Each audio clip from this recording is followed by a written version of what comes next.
Imagine being able to do thrusters and breathe like you're going for a walk. And it doesn't necessarily mean you have to feel like you'll still have muscular fatigue from moving weight up overhead, but metabolically, your system views it as the same where you're bringing in oxygen and it's calm. And that was powerful because we could take each individual athlete, put them on the assault bike and say, okay, you use oxygen to this heart rate.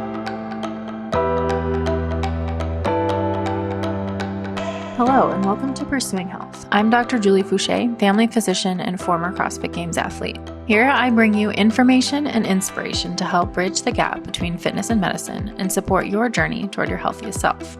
In this episode, I share a conversation with Max Finkbeiner and Kate Caines of Ticker Training, and I first met the two of them several years ago because they'd started doing something very innovative at their affiliate CrossFit Treetown in Ann Arbor, Michigan. They were using portable metabolic analyzers. Imagine wearing a big face mask and a backpack while you're doing your CrossFit workouts. And they use these to test their athletes and tailor their programming intensity to each individual in order to maximize their efficiency in each energy system. Their members bought in and trusted them with this experiment, and since they have experienced incredible results, including more efficient movement, improved performance, less inflammation, less aches and pains and injuries, and improved metabolic function, giving them a greater hedge against chronic disease. They have further honed and shared their methodology to affiliates and trainers across the country, and they've made their methods, philosophy, and training programs available to athletes around the world with remote testing and assessments and programming. So I hope you enjoy hearing from Max and Kate about their Ticker approach as much as I have. I'm always excited about how there are more ways we can make our time spent training more efficient and effective for each individual, and they have certainly discovered something powerful here. Now, before we dive into the episode, I do want to make it clear that this podcast is for general information only and does not provide medical advice. I recommend that you seek assistance from your personal physician for any health conditions or concerns. Now, let's get started with the episode.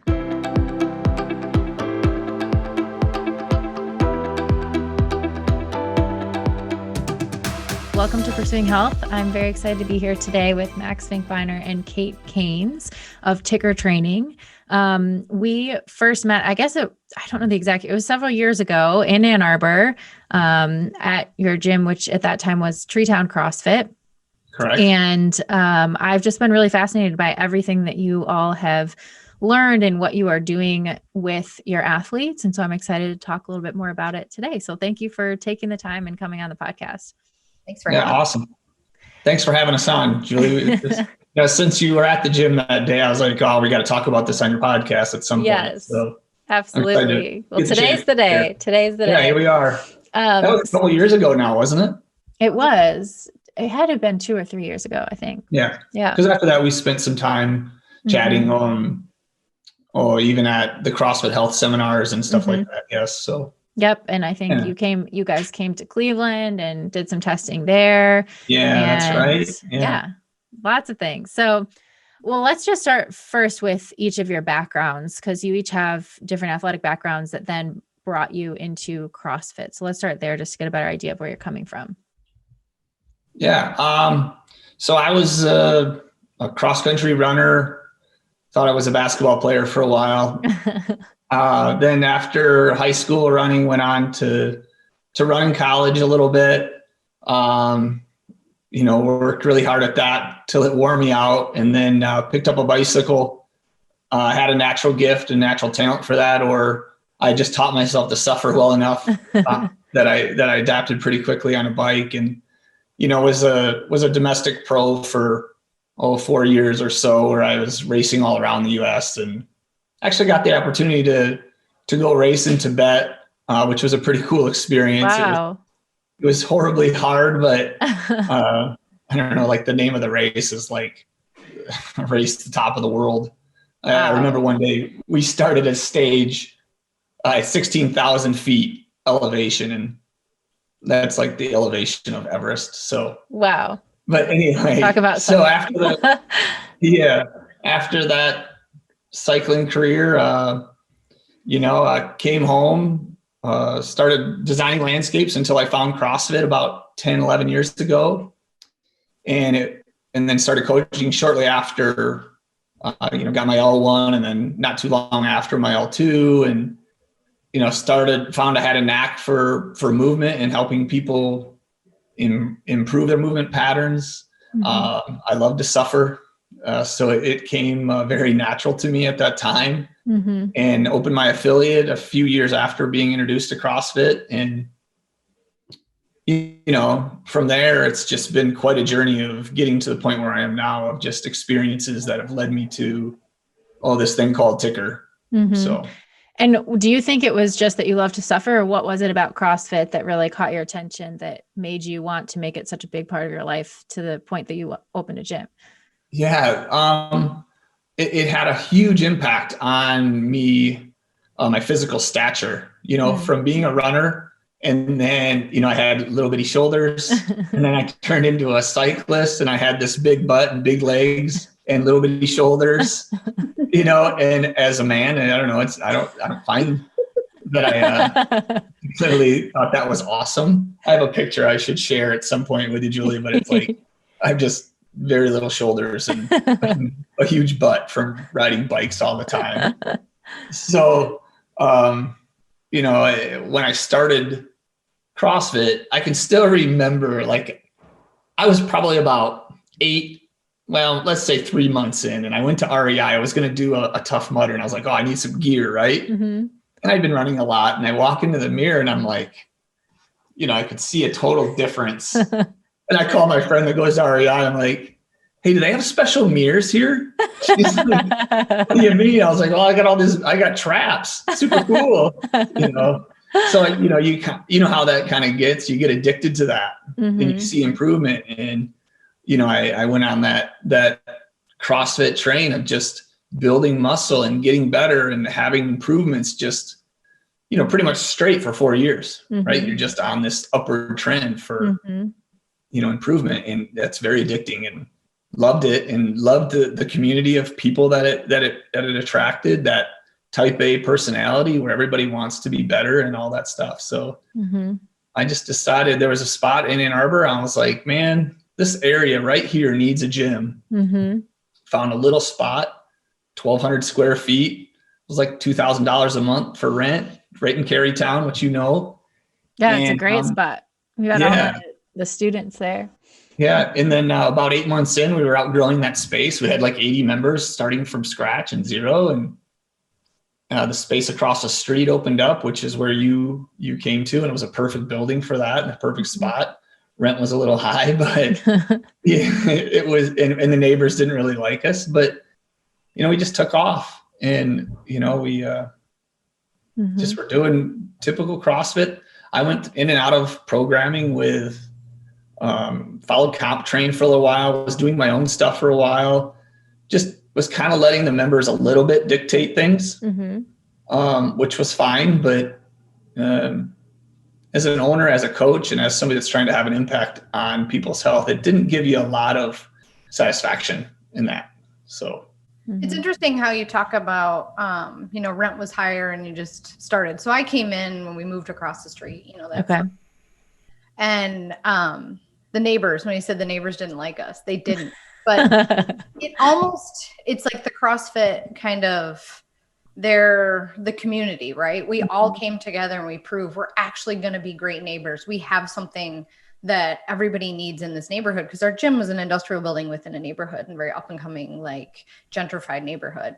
And I remember we had to go to the city, and everyone wrote letters saying, like, we really want to be in here. We want to run on the street, and we want to wave to you hi while we come by. And, we'll have parties and we'll bring you in and you can all be here. And it was like that sense of community that CrossFit embodies, right? That brings us in. And then kind of talking about how we evolved, like to be able to stay and do what we do, we had to change enough so that we could have, more and everyone from the neighborhood and our community to be able to come in. My athletic background, I was a ballet dancer growing up, and I started CrossFit because I wanted, Max moved in right in my neighborhood, I could ride my bike there. And my background educationally was in science and communication. And as I started bringing in, I love the idea of coming in and doing the workout. But for me, the quick Metcons wasn't enough. I wanted to do more. This is super fun. I want to be more involved. I want to like carry on. And I was always more endurance. Like I rode my bike, not professionally, not in Tibet. I stayed, just like us normal people riding around the neighborhood. Right here on River Drive, Yeah. But I love the idea of having capacity, endurance, and the ability to do it. So it was the idea that if I could do CrossFit and increase my capacity in everything that I did, the whole thing of like, it is for everyone, even just a mom, that's coming to ride her bike with her kids.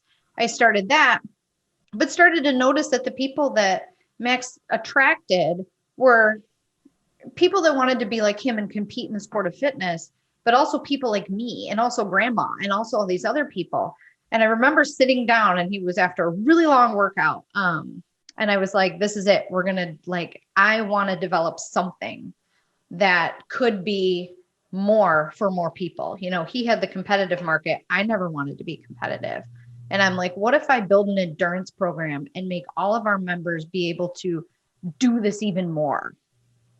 We can take them in. So I developed an endurance program in the back room where we basically just rode bikes on trainers. And I stood on a box and entertained them. But it was the start of something where it was like, there is more to this. If we truly love what we have and what we do, there could be something else. Mm-hmm. And so how did you then start to stumble upon the idea of using a metabolic analyzer to get more data and drive what you're doing in the gym? Yeah. So I don't know, that's like, or did I skip some steps? Maybe I skipped a few steps along the way. Into it. I do want to kind of go back to a little bit of a story about why, Julie, or how we came about it, because I think that's important. Sometimes in the world of, let's just even call it health. And sometimes the people that have had some of the roughest journeys are the greatest caregivers, right? So I kind of use that as an example just because I grew up on a farm in Saline, Michigan, and with a very busy dad, right? That as a young child, as a young boy, all you want is dad to tell you good job, right? Yeah. So I started, when I was probably 6 or 7, I'd run down the lane and back and dad pat you on the back, right? Go, good job. So then all of a sudden it turns into, dad, I did it in 6 minutes. I did it in 5 minutes. And you get that adulation, right? Yeah. Yeah. And so that's great. And I only say this because there's probably a lot of people in the world that can kind of relate to that, I think, because all of a sudden you're a 45-year-old man wanting somebody to pat you on the back and tell you good job, And so I took that kind of tenacity to my running, and I was never a gifted runner, but I got to the point where I don't know, I could run, I could suffer, and I trained. And the coaches might say, go do slow, easy distance. So that meant nothing to me. All I heard was more is better. If fast is good, faster is better. And that no pain, no gain mentality got me to the point where, I ran a 4:18 mile on what I would consider a very moderate or average VO2 max. So I learned to utilize lactic acid at a young age, and then carried that into my professional cycling. And then, but both of those careers, oddly enough, were about the same time frame, about 6 years, where just the grind of beating yourself up every day wore me out. And I didn't learn my lesson there. Then I turned to CrossFit, started that about 35 years old. And, I was like, oh man, I love this. And at that time, getting to regionals was, it was, in 2012 was completely different than the level now. Oh, for sure. And, I was too skinny and not strong enough still at that point. But man, if I could have just snatched 155 a little faster that year, I wasn't that far away. Yeah. But it was from just working really hard at really high intensity and getting that quick result. Right. So I started this cycle again. When I started my bike racing career, I want to be a pro within 3 years. I started CrossFit. I want to be a games athlete, or not a games athlete. I never had that aspiration, but I thought maybe I can qualify for regionals. Yeah. And that was like a 3-year thing. And then the competition and the sport grew and there was no chance. But either way, I was trying really hard and I could suffer. I mean, I could suffer. I have from testing back in the day when I was at the peak of my bike racing, I have a 68 VO2 max. It's very, what I would call average. I mean, it's for maybe for a professional bike racer. Yes. Yes. It's at the bottom layer of it's like, they're almost like, probably should give it up. But I mean, I can tell you that took a lot of work to get there. Yeah. But then when I started CrossFitting, about 4 years in, everything was starting to plateau. Same as my cycling, same as my running. And just things were really, when you're at your peak, Julian, you can relate to this. There's a time where you can't suffer enough. You're just like, bring it, give me more. I want to drool. I want to snot. I want to just murder myself. And then there comes a point where you're just like, man, I can't do that to myself anymore. I can't find that part of my nervous system. And what that is, and from the research that I've done, is it's really just mitochondrial damage. Your energy system is broken. You know how to produce energy in one way and one way only. And you're not recovering, you're not repaired. And it's just a slow degradation of just your mood, your stress levels are too high. Everything is just, you're just worn out. And it kind of hit me. I think it was about 4 years ago now. And I just done the Masters qualifier, or maybe it was the Open. And I'd finished 80th in the world for the 40 to 44 year old men. And I can remember my wife was about 8 months pregnant, and I went for a walk, and she's waddling along, and I'm like, oh baby, I got to sit down. I'm way too fit to be out here walking with you. And at this time I was just doing my gym's programming. Yeah. Right. So I'm like, if I feel like this, what am I doing to my members that I'm preaching health and I'm preaching all this stuff to? And it's like, man, I'm just kind of wearing them out.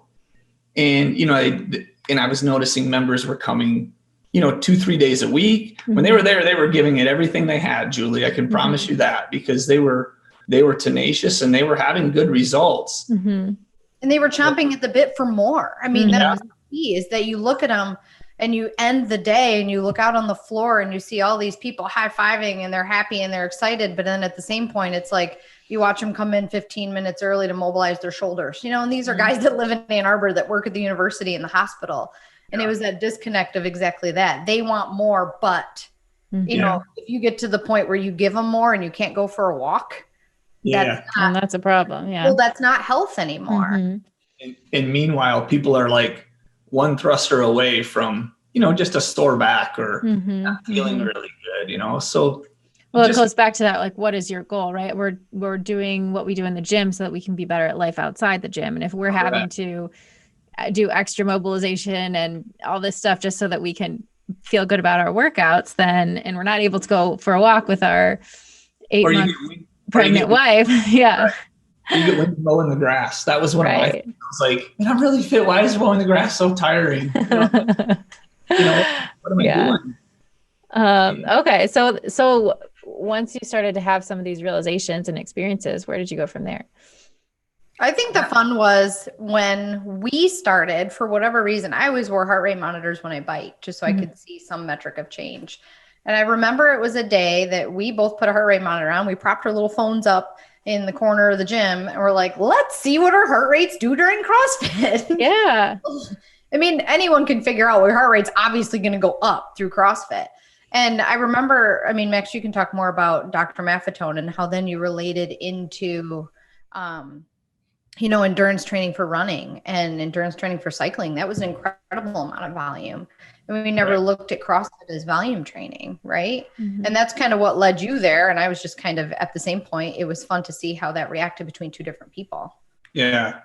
Well, so that kind of brings up a good point. Look at even with CrossFit Treetown, with our programming, we would still have a season and a cycle, right? Where we'd try to amp up and be really ready to go for the Open. And then we'd kind of chill out for a little while. Well, it was shortly after the Open. And I was like, all right, I'm going to take that same philosophy that I did. And I had some other experiences with some other mentors and stuff like that about just, doing more aerobic work. And I kind of was like, well, I just want to make all contractions aerobic for a while, just like I would do, like I was supposed to do on my bike or on my running, where I'm going to program like 6 months of just what I would call zone 2, zone 3 work with CrossFit. And I did this big talk at the gym, and I think it was 100 wall balls, no, 300 wall balls, 1,000 wall balls for time. And oh my gosh, how long did that take? Well, we didn't end up doing it. We just did the talk about it. But the premise was similar to this. And I kind of had some revelations along the way too, Julie, as I was watching a lot of my athletes in the gym, and the athletes that would finish a workout that, 80%, 90% of the people are flat on their back. There's always a handful of people that walk around the gym and they're like, I was like, how was that? And they're like, it was fine. And they were relatively fat. Yeah. But they had such an aerobic system that they couldn't do that to themselves, right? They had not trained themselves to be able to dig that far into their nervous system to suffer. And not only did they be like, oh, it was fine, they were the ones that were at the gym every day. They were the ones that never complained of a shoulder injury or any hips hurting or knees hurting or back hurting. And I started to recognize something that I need to get more people like that. And were those people still getting good results? Those people that just yeah. As they were coming every day and different results. They wouldn't have a great Fran, and that's okay. It's a 2-minute effort, that 4-minute effort, whatever your level of fitness wants to be. But the thing that was really cool about them is there's different types of athletes, right? Endurance, middle distance, short sprinters. And we were kind of focused or programming to that 12-minute AMRAP. Right? Fits well into the hour class. Yep. Yes. Sometimes you can do a lift in there too. Yeah. You got it. So I kind of started taking the approach. I was like, okay, during the quote unquote off season, I just want to have a lot of aerobic work. I want people to just do good movement patterns and build volume, just like we used to do in running, just volume. So I would just program workouts, and, by the end of the workout, we'd done 300 wall balls. People are like, oh, and then people would kind of complain, right? Because I'm trying to get them to slow down, right? They trusted me enough and liked me enough. I don't know why, but they did. And they were slowing down, and they're like, I don't know, Max, I just don't feel like I did anything. And I'm like, well, you just did 300 wall balls and 120 toes to bar. Like, that's kind of a lot. And they were like, well, yeah, but I don't feel like I, did anything. And I was like, well, when somebody goes and runs 10 miles, do they flail around on the floor? And they're like, well, probably not. I'm like, do you think that was a waste of their time? Well, no, they ran 10 miles. Like, yeah, they ran 10 miles, just like you did 300 wall balls and you did 120 toes to bars. Or it could be you did, 75 front squats and, 600 double unders, and you didn't think much of it. I think one of the biggest, during that time period before we started proving ourselves, so to speak, with metabolic testing and science, was I remember talking to a member, and we had the endurance program too. And so when Max started saying, there was a group of people that weren't necessarily our super competitive athletes that were like killing the, Fran times or the Grace times or Isabel times, but they had fun while doing it. A lot of those people like me just wanted more. So in the back room, we had what we called GOAT, goal-oriented aerobic training. And that's kind of where most of it was long monostructural stuff. But as those people started to the CrossFit classes, they were able to maintain their, level of moving weight, moving wall balls, on a nice even keel, because they had done a lot of zone 2 and 3 work. And not everyone wanted to do an hour's worth of, box step ups and biking or whatever. And so those didn't. But I remember standing and talking to one member and got the same thing as what Max heard, is it doesn't feel like I did anything. And so I'm like, well, okay. Cause at that point, I think we had them monitoring something. We had them monitoring their heart rate, and we were telling them to work at a very specific, what we guessed would be their aerobic heart rate, their zone 2. And I'm like, well, think about this. If that's what you can do at zone 2. So you're doing thrusters, you have to do 100 thrusters and your heart rate skyrockets. So we tell you to take all the weight off the bar, and you're doing, 45 pound, 35, 45 pound thrusters. And that's your zone 2. What if you made that better? Like, that's your ceiling. So then what are you capable of if you raise that ceiling? And that was powerful, because then it's like, wait, there's more. There's a possibility to get better at this. But it was that whole thing of like, how are we going to prove it? We can tell you just work at, 135 beats and eventually you'll get better at it. But, well, I think it goes back to like implementing even what CrossFit is, when you talk about the methodology on the whiteboard and the energy systems, like, and then how that's implemented in real life is sometimes different. But when we talk about wanting to train evenly across all the energy systems to be more balanced, oftentimes when you get into, a 60-minute class, which needs a warm up and a cool down and some sort of instruction, it really limits the amount of time. And so most of the workouts fall into these shorter, really short, like Fran or Grace or Isabel, or like a 12-minute time domain. And then we realize we're spending all of our time there, and people are getting really good at going into that intense, high intensity for a very short amount of time. And they don't get the same kind of base in those longer time domains.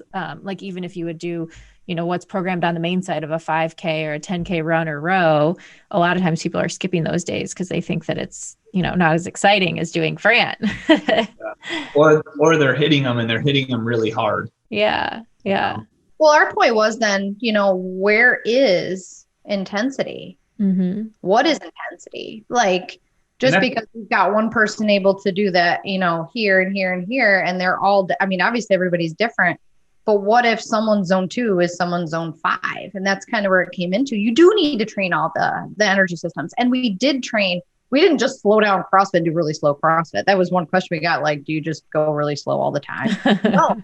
The idea was to train across every energy system, but to define that intensity and define where the energy systems work. And that's what led us to do metabolic testing, because we needed to prove that there are different energy systems to train. And if we can figure out where those are, then we can do it in a way that makes the most amount of sense, the smartest way possible. Yeah, because I don't know if you want to try to like make yourself crazy, try to tell a bunch of CrossFitters that they should slow down from time to time. Right. You're not going to get a lot of people thinking that's a great idea. Or slow down while you train thrusters and pull-ups, and then try to do them really fast. And, the idea is you have to train it to be better at fast, but you don't train faster to be better at faster. Right. So we're almost getting to answer your original question.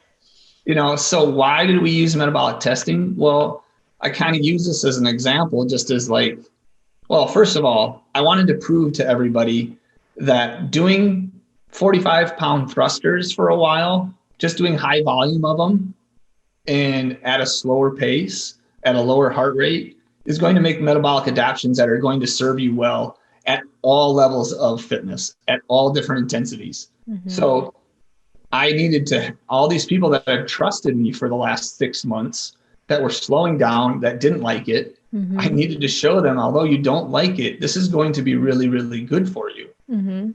So, we bought a metabolic analysis from Pinoe just to prove that I wasn't full of shit. And, so when we started implementing this, I think it was January of 2017 or 2018. And right before I did this, I did a whole bunch of assessments on our athletes, and they were all like tests, like hard tests, 4-minute test, 12-minute test, about a 20-minute test. And they all involved what I just call like dummy movements, things you can't screw up, right? You're not going to get better at these things by improving the skill. You're going to get better at these things by improving your work capacity. Okay.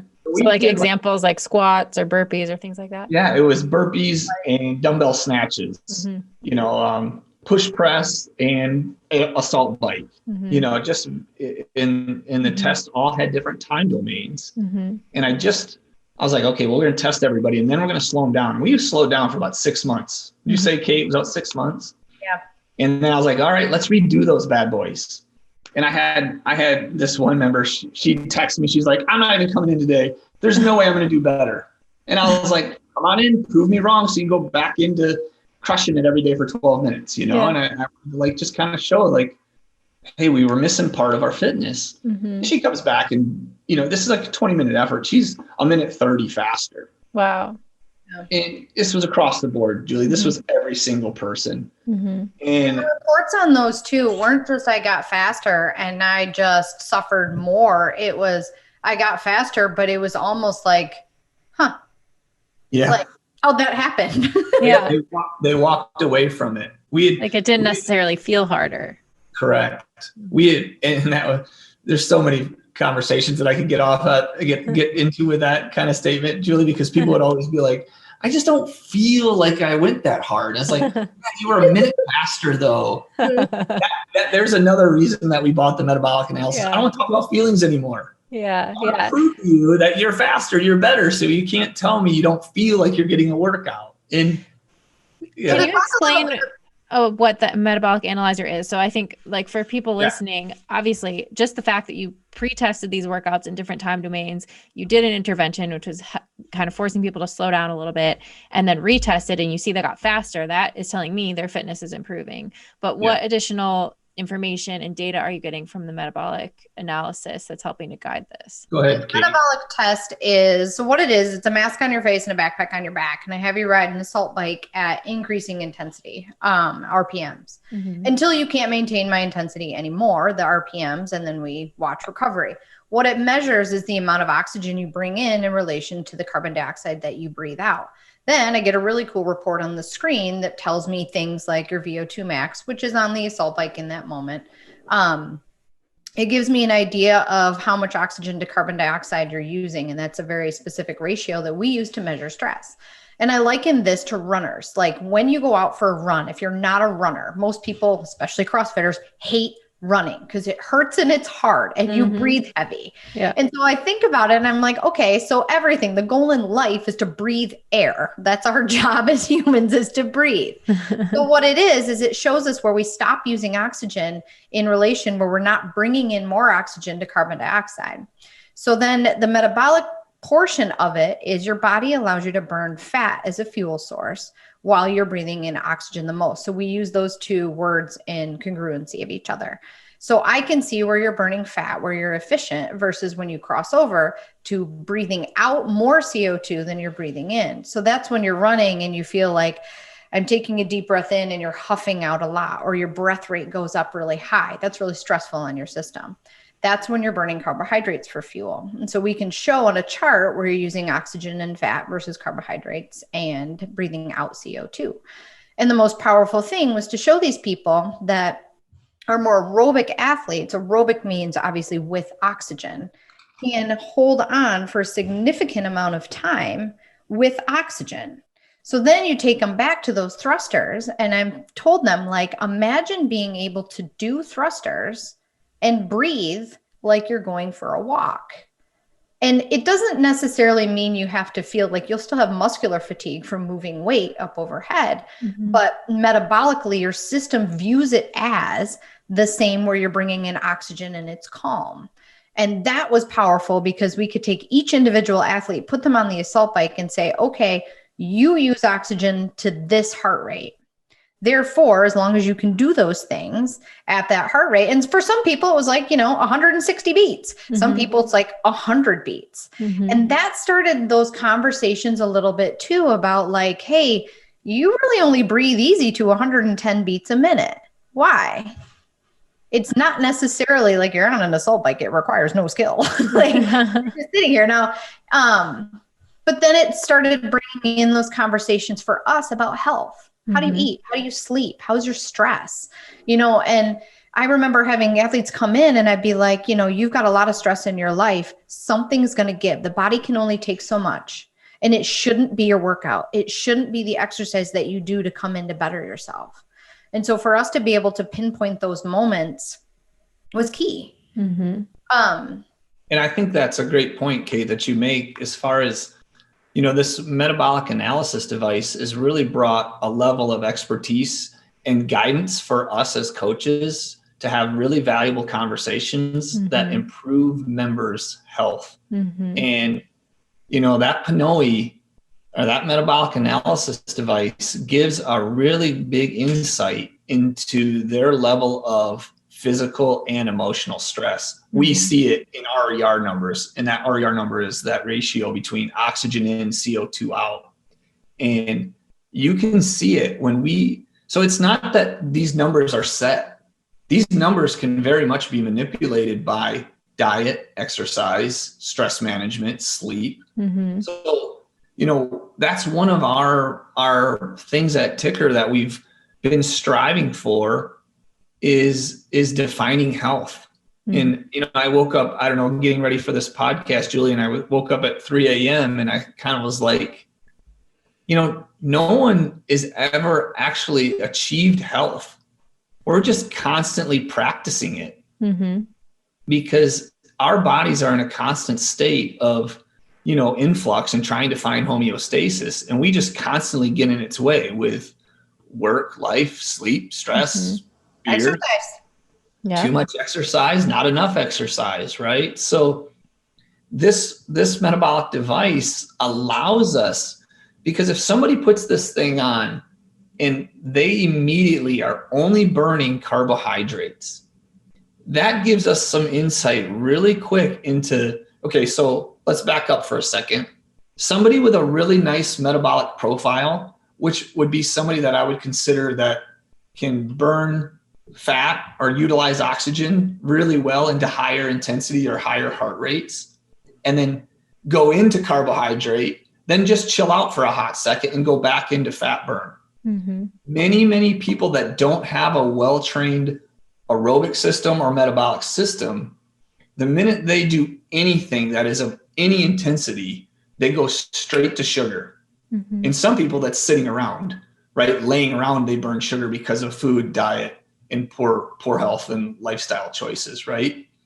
But what this does for us, and that Kate has become a master at, is when she looks at somebody's profile and she starts giving advice on where they need to train and where they need to, and maybe some small food choices to make some changes, because not everybody reacts poorly to carbohydrates. Not everybody. They're not insulin resistant. They utilize it just fine, and they can still burn fat at lower intensities.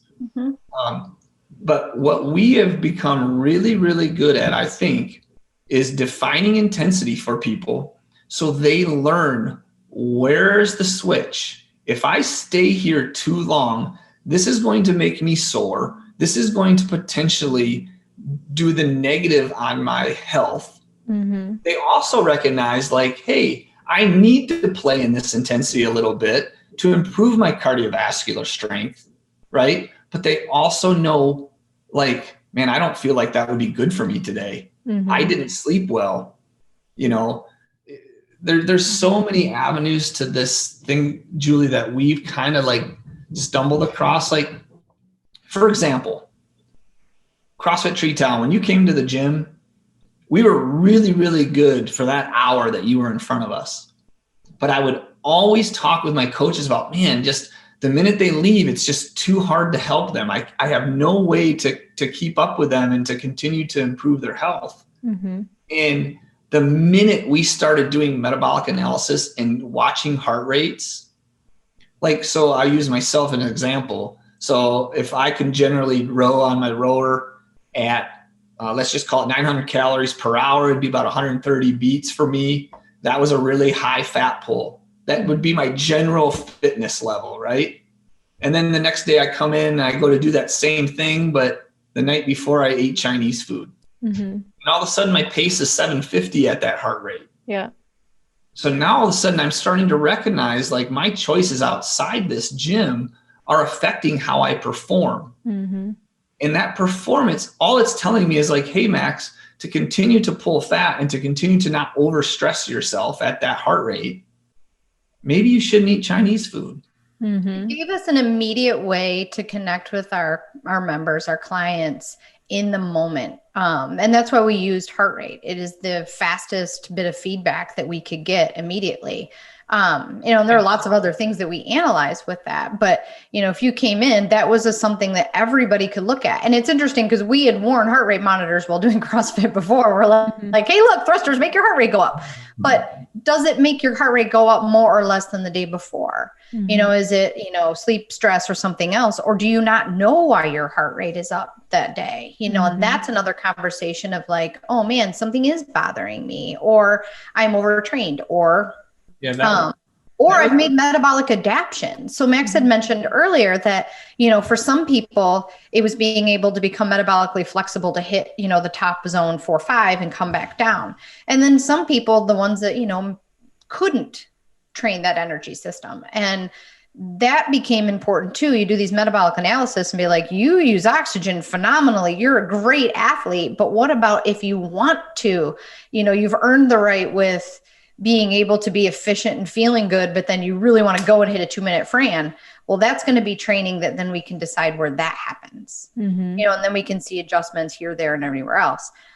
It really individualized programming, even in a general sense, to optimize for health and performance, depending on the goal. So then suddenly our community is that much more involved with us, and they're coming in more, and it's, let me pick up on that, Kate. Like, the other thing that was cool about monitoring people's heart rate is we'd redo workouts, right? So the first time they do it, let's just say they got 100 reps, but their average heart rate was 165.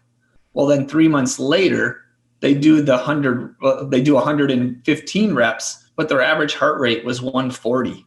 That was pretty powerful for people to see, like, wow, something's different.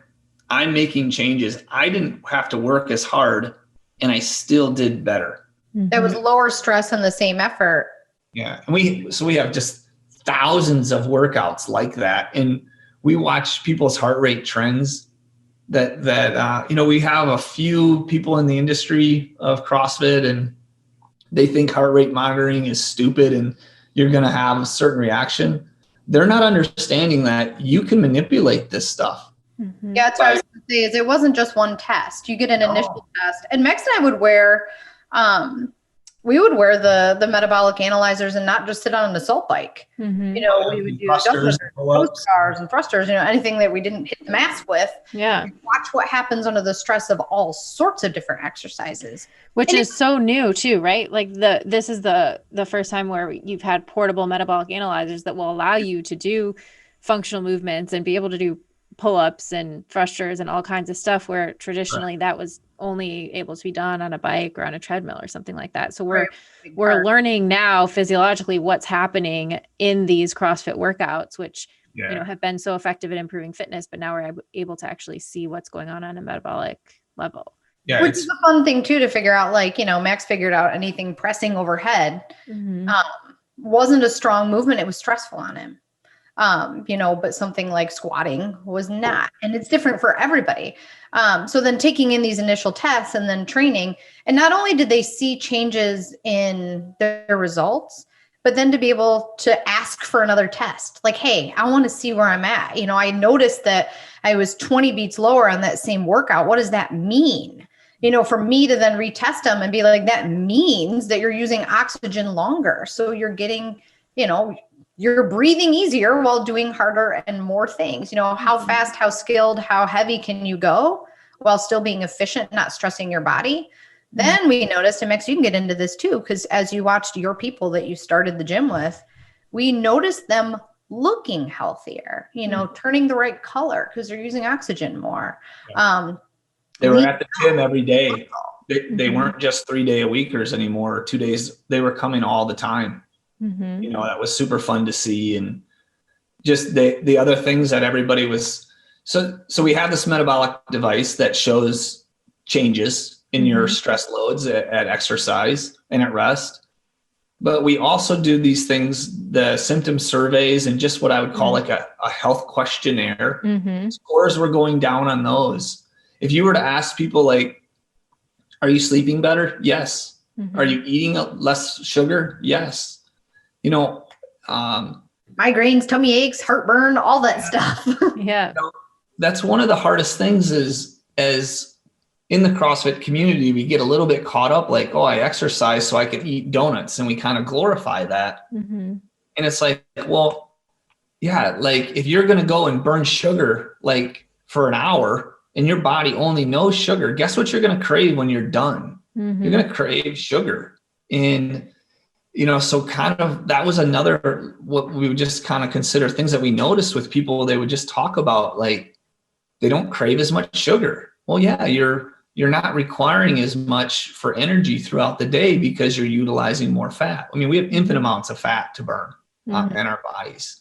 But if your mitochondria is not tapping into it, you'll continue to ask for sugar. And they wanted it. You know, that was a thing that we asked people to fast before the test so we can see what their metabolic response is under the stress of exercise without outside influence. And they started to quickly figure out, and we did studies where I had, you know, hey, I had a woman come in and eat 15 gummy bears and a Cliff Bar before her metabolic test. And she nailed it for being a sugar burner. And she's like, did I win? I was like, you won something.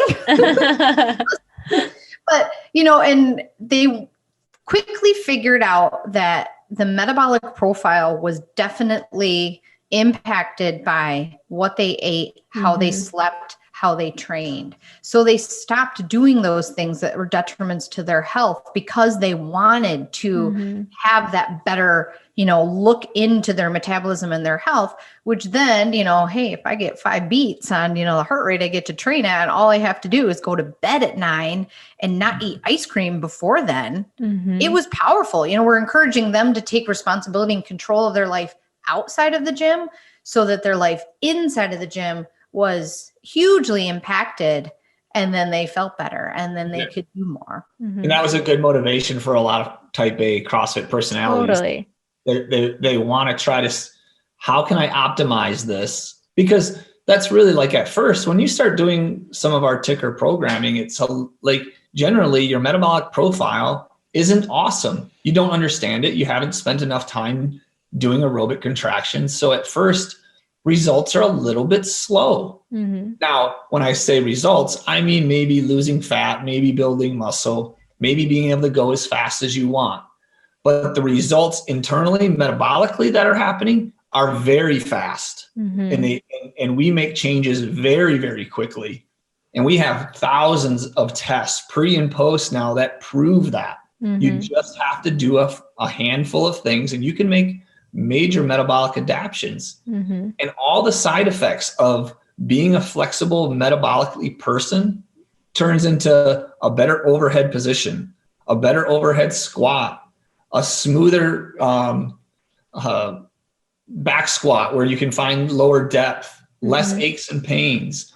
All these things are 100% related to being able to utilize fat at higher intensities, because fat doesn't require the sugar.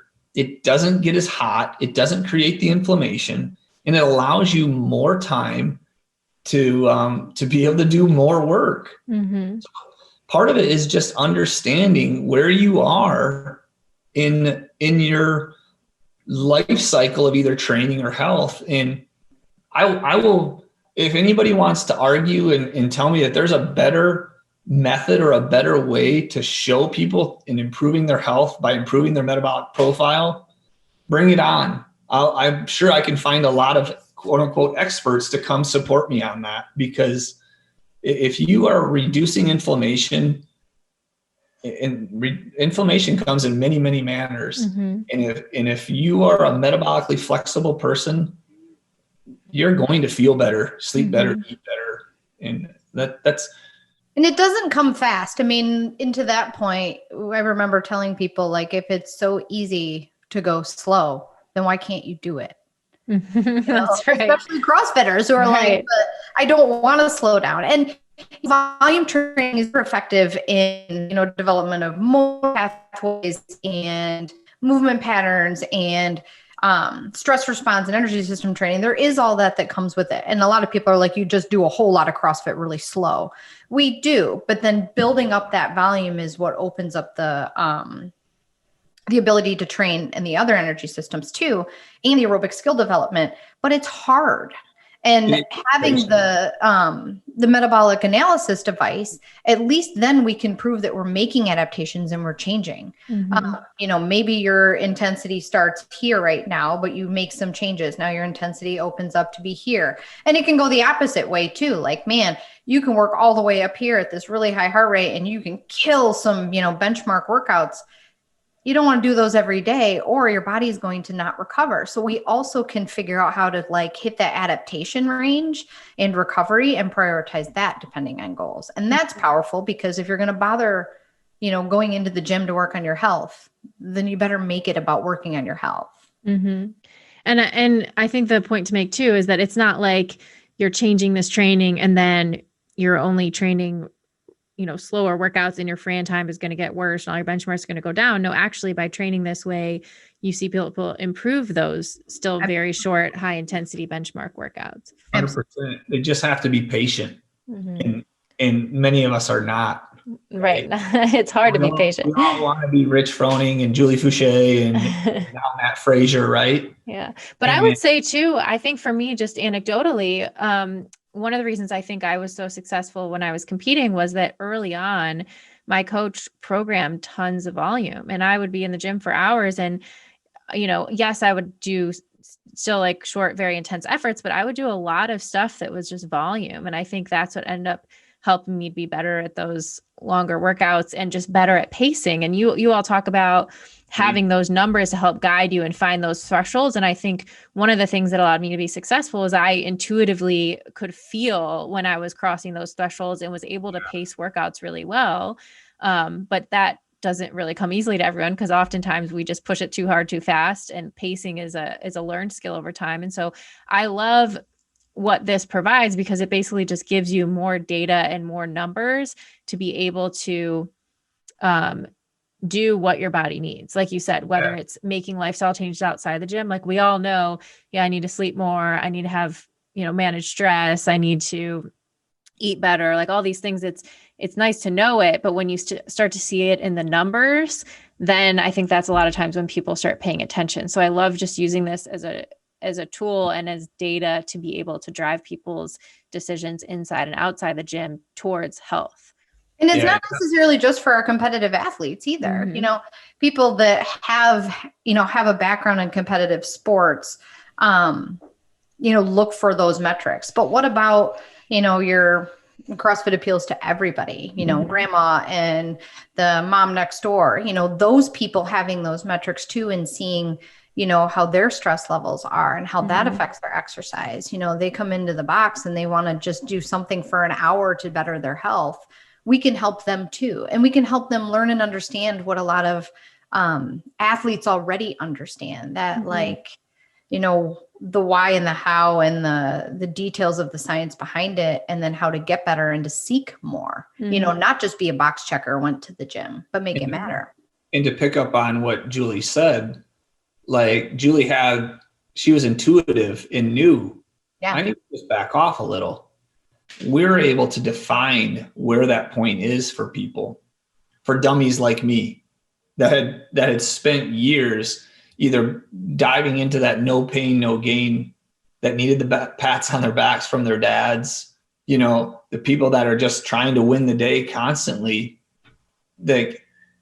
Our gift of understanding this is teaching people, what does intensity mean? Because I know you say it feels easy, but your metabolic profile is telling me this is crushing you. And I don't care what your feelings are from this test, it's showing you are working really hard right now, harder than you need to be. You're wearing yourself out more than you need to be. And I want people to kind of understand that's just in the gym. Mm-hmm. Kate used to give this talk when she was educating people on this that I thought was really cool. It was you're out there doing your laundry and you're not metabolically fit and it's hard work. So what happens by 6 or 3 o'clock? You get really tired because living life is more difficult than it needs to be. Why is that? Well, your metabolic system isn't flexible. So our gift is to be able to teach people about some of these things, to guide them in their training that will improve their life. And we can talk about countless members that have told us like, oh yeah, I just don't take my 3 o'clock nap anymore. I feel better throughout the day. I'm not a bad husband. I'm not a jerk to my wife. I have more patience with my kids. All those things. Nobody wants to be a jerk to their kids. They're just stressed out. They're tired because they're not as healthy as they could be. So, that's probably one of our just defining intensity. I don't know how. It's probably one of our biggest things that has been successful for us. So people recognize like, how I'm doing throughout the day. I love that. Can you explain, just take us through the process? Just, we've talked about a lot, but how this is actually implemented. So from the point of doing the first metabolic test, and then what does the training look like from there into retesting? Yeah, Kate can probably do the best job with that from a daily basis of like what each client goes through. But we have a few things in our gym that we utilize to try to monitor health. And Kate, will you just kind of answer that question? Right. So, when I bring new clients in on onboarding, it's a pretty comprehensive analysis of life, not just like, hey, can you squat?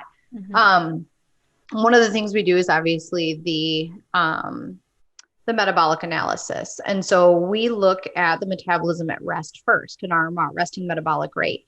Have you sit in a chair with a mask on for 10 minutes? And we see what your body does while relaxing.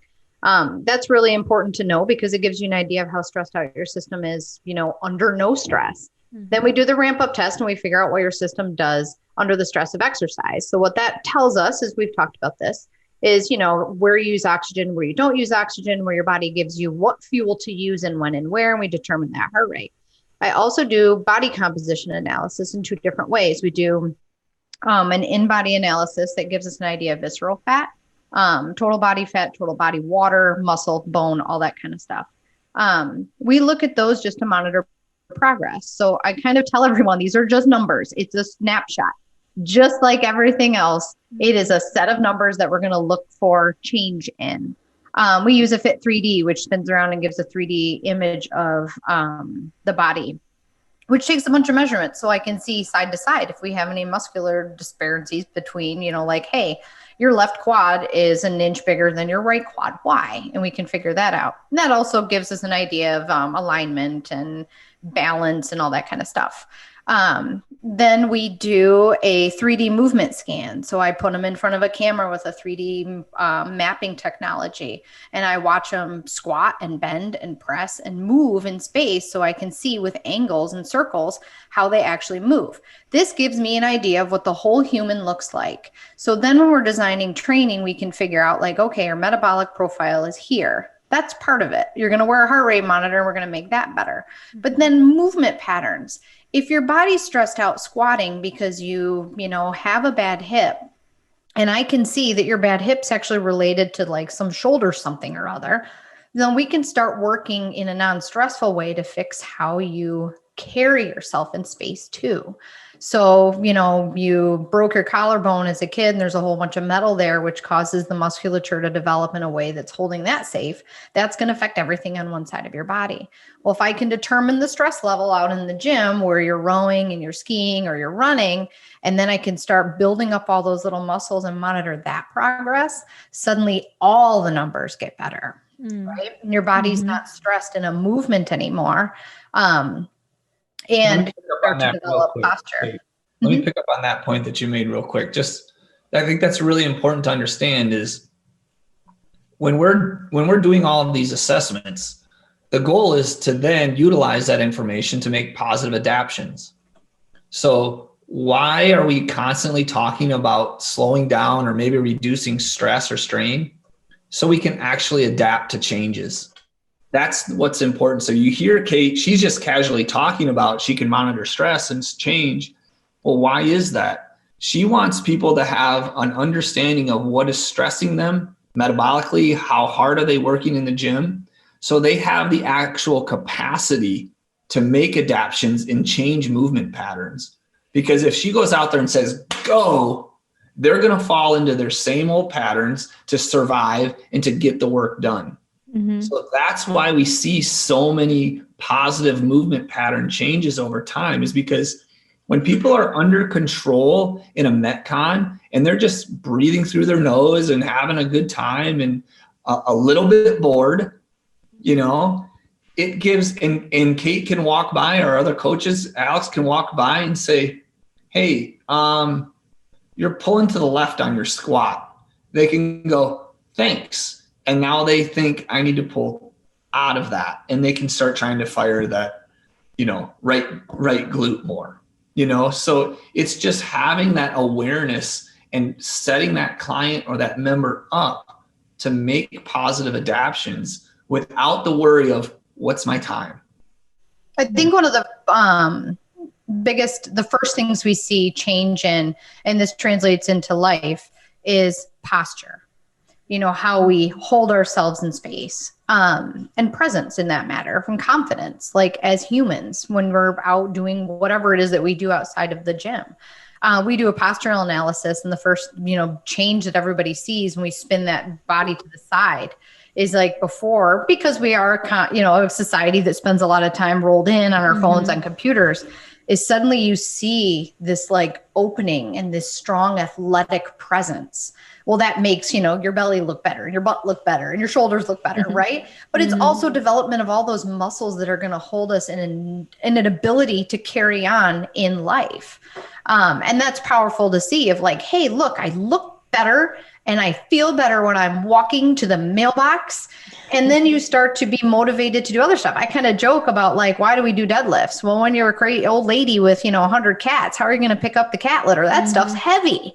Right. You know, but it's the idea of like holding posture and teaching these movement things in a non-stressful way that you're not worried about picking up, you know, the cat litter off the ground, or your kid, baby, or, you know, being able to go for a walk because you know your body's functioning in a way that's healthy. So once you do all of the initial testing, what does the training look like? Do you help identify certain movement patterns, give people certain heart rate ranges to train in, and then they're actually wearing heart rate monitors, right, when they're doing their workouts? We put them through a series of assessments where we teach them how to move. Everybody does it, if you're experienced or you're not. And we get new weights, and then we put the monitor on it, right? And so the idea is like, okay, we're going to have you do these squatting and this rowing, and then we're going to have you row and burpee really, really fast, and it's going to suck. And I want you to take note, like Max said, you know, we do all these benchmarks, and then they start to learn like, wow, my heart rate goes up during squats. I don't recover, but I can ski and it goes down. You know, it depends. And we learn push and pull and squat and all that kind of stuff. Then it depends on their goals. You know, functional movements help outside the gym the most. So as we learn kind of where they fall in stress-wise in movement, we can decide, you know, what work to rest ratios do they need to see those adaptations? Do they need long efforts? Do they need short efforts? Do they need threshold work to try to push that that top end up a little bit to be able to tap into that system? And then we look at that data and we start to just get a big baseline so that when we retest, we can start to see those things of like, hey, you got 2 minutes faster. Hey, your heart rate was, you know, 20 beats lower. Hey, your posture's so much better now. You can actually hold front rack. Yeah. To simply answer that question, Julie, it depends. Yeah. It depends a So little it's bit. very individualized. Yeah. It is. And that's part of the fun of understanding heart rate is some people show up and, you know, I mean, we have general programming for everybody, and then people have to learn how to self-scale a little bit on that stuff. So like, what's today's workout is 12 deadlifts at 155, 105 is the prescribed weight. And 12 calorie row, 12 box step ups, 5 rounds. I think we put a minute rest and then we do it again. And people have to be aware, like, so 12 deadlifts at 155, if that's pulling your heart rate well out of zone 3, you need to do some modifications to that. Maybe you only need to do 95 pounds because you're not a great bender. You have a tight low back that doesn't allow you to get into a good position, or you just don't have the strength. It just depends on the individual. So you're still programming workouts for everyone, but then each individual is empowered with information about themselves to know, correct. Here's how I need to scale it to get the desired step. Correct. We do some workouts where, I know we've had several this week, where we do some with work to rest ratio. So say we did deadlifts and rowing and box step ups, and we do it like, you're going to go through this once, take a minute rest. You're going to do that twice and then take 2 minutes. Anyway, it's work to rest. Then rest 5 minutes, but do it all for time, but hold that same pace. See what your heart rate does to kind of teach your body to adapt within there. And that's how you start to learn. Now, I used to love at Treetown, we would get drop-ins. And they would come in and they'd see our workout, and then they wouldn't necessarily even do the math, or even if it didn't have a lot of math, they would go like bike, and they would just, I can crush this. This is where I can get ahead. And I remember one woman looking over and she's like, why are all these people going so slow? But it was like biking and burpees. Well, then, you can pick, and you learn this in part of the programming, you pick what you're strong at, what you're weak at, and we can guide you on metabolic analysis of, hey, you've got to bike at 40 RPMs to make sure that you can keep yourself under control to then do burpees and thrusters or whatever. Or you're really efficient at a barbell, but the rowing or something challenges something for a mobility thing, and you kind of learn it. But then you get to focus on something while you're working out, and you have that immediate feedback of seeing where your heart rate sits and how you recover. So it's kind of fun that everyone could do the same workout, get what they need out of it, but it's kind of guided by very specific either movement or metabolic adaptions or aerobic capacity or muscle endurance or something in that way. Let me pick up on that real quick, Kate. That's a great point, because we have this workout where it kind of progresses. So everything that we do, we try to progress the aerobic contractions, right? So I'll use this really, I don't know, hopefully this will come off as a good example, but like we do 60 power clean and jerks. It starts with one every 30 seconds. Well, what happens it's at 135, it's like grace training. I think I did this one with you guys when I was doing. You probably did. Yeah. And it's funny if people are being aware and they're trying to pay attention, like when the bar swings away from you or you don't have a good drop on your jerk, you'll notice in your rest periods, your heart rate goes up much higher than it does when you have a nice, clean, smooth rep. So guess what happens after 60 reps? People are like, oh, I had about 10 good ones. And the other ones, but over time, if they do that kind of stuff enough, they start improving movement patterns. So true. And let's just say it's, so eventually that workout turns into one every 10 seconds. Then it turns into 3 touch and go, rest 15 seconds, do it again. So all of these things progress that hopefully doing enough slow reps, eventually you can just go faster without having that huge heart rate spike that causes stress. It's so true. I remember a specific workout I did once with wall balls, and I think it was an interval workout, like maybe on the minute or something. And I remember having that process happening in my head of like, I had a few reps where I got off balance or I missed the wall or something happened, and it just fatigues your whole system so much more. So I spent the rest of the workout being really focused on moving well, getting the right arc on the ball, and being able to actually finish the reps in the time frame. And so just having that feedback, I think, does really help us to move better and be more efficient. And if you think about the adrenaline response of like, wall ball you miss, and maybe this counts, think about adrenaline response in life, breathe fast and that feeling of stress, right? And that's not using oxygen efficiently and breathing out too much CO2. Yeah, so if you have a bad rep, mentally, it's the same idea. Like, oh man, I might have hurt myself or, hit my, missed a rep. It's that same idea. So if you do better reps, you stay calmer doing it and your system responds accordingly. And some people get that reaction, Kate, that you're describing of that adrenaline rush the minute they grab the handle on the door for the gym. Right? So true. Yeah. I used to say that like, yes, exercise.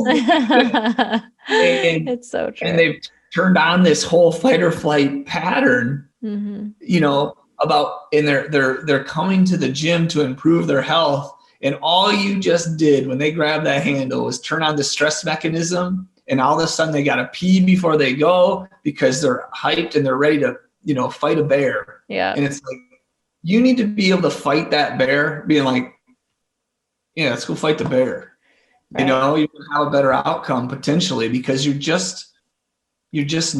going into that fight in a calm state. And, that's probably, one of the things I recognized for myself mostly is just the awareness of the energy systems I was tapping into at different intensities was so valuable. I mean, I can remember, I wonder how this workout's going to go, or the open, right? I'm going to compete. I wonder if I'm going to have a good day or a bad day.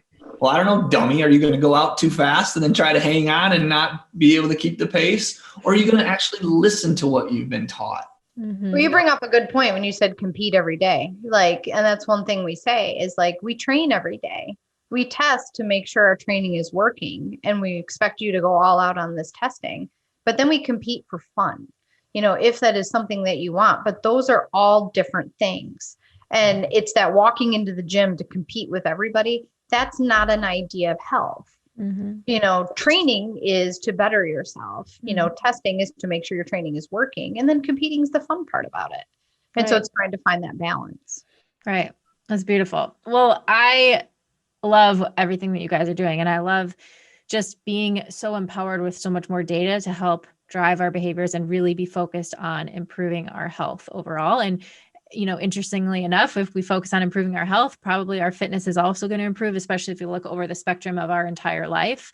Greg Glassman always used to say that our goal is a long, slow trajectory to a distant horizon. And I think so many people start CrossFit, like you said, Max, in those first 6 months, first year, you're just seeing all the improvements and you want to get there really fast. But maybe if we do this in the right way over the course of 10, 20, 30 years, we're going to get more fitness overall and more health in the process. Absolutely. So I want to move to 3 questions that I ask everyone at the end of the podcast. So you guys can each answer them. The first thing is, what are the 3 things that you do on a regular basis that have the biggest positive impact on your health? Oh, man. Only 3 things. Those are, I know you have to narrow it down. 3 things that I do daily to improve my health.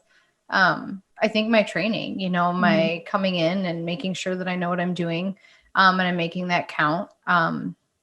I eat really well. I sleep as much as I can. I try to manage stress. To me, those things actually kind of count as 1, though. Like when you said 3, I'm like, there's so many. There's so many. Yeah. It's my commitment to making myself the best version of myself that I can, the happiest version of myself that I can. And then everything that I do for my health, it's like 1 and infinite all at once. Right. So true. So true. Max, how about you? We can just get the audio. Yeah. So, doing my training, my ticker training is probably one of my number 1 things. Number 2 is making sure I drink enough water, but probably the most impactful thing on my health and my day-to-day enjoyment of life is making sure I laugh, play with my kids, and have a good time with my wife. Those are probably the things that I notice the greatest impact on improving my health. I love that. That's what it's all about, right? Yeah. All right. What is one thing that you think would have a big impact on your health, but you have a hard time implementing it, or something that you're working on? For me, it's balance. When you feel unstoppable because you work so hard to be unstoppable, it's finding that balance of stop. Yeah. Right. Slowing down is hard, right? For all of us. So true. How about you, Max? Managing my stress a little bit, letting, taking more time to relax, and, taking more time to do all those things that I know improve my health, I guess. Totally. So even coming from these 2 who, I think are doing it better than anyone, all of us can work on slowing down and relaxing more, I think. Oh yeah, for sure. For sure. Here with you, Kate. So last question is, what does a healthy life look like to you? the life I lead now. Absolutely. I mean, working on balance, doing something that I love, helping people, feeling good, feeling unstoppable, being able to spend time with my kids, being able to help people, reach their best selves. I can't really ask for anything else. It's amazing. Well, yeah. So pretty much being able to do anything physically that I want, sleeping well, having good laughs. If somebody calls me and says, you want to go mountain biking or a hike or do something ridiculously physical, I'm not afraid of it. Mm-hmm. Well, I might be afraid of it, but I could still do it. How about that? That's fair. That's great.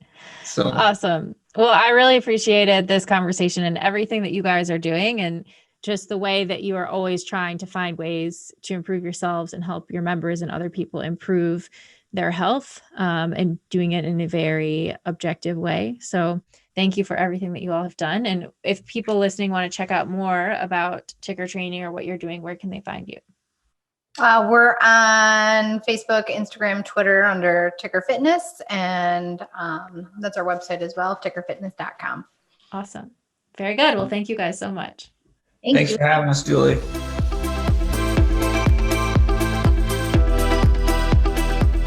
Thanks so much for tuning in. If you enjoy listening to the podcast, please consider subscribing and giving it a 5-star rating on iTunes. It really does help to get the word out to more people.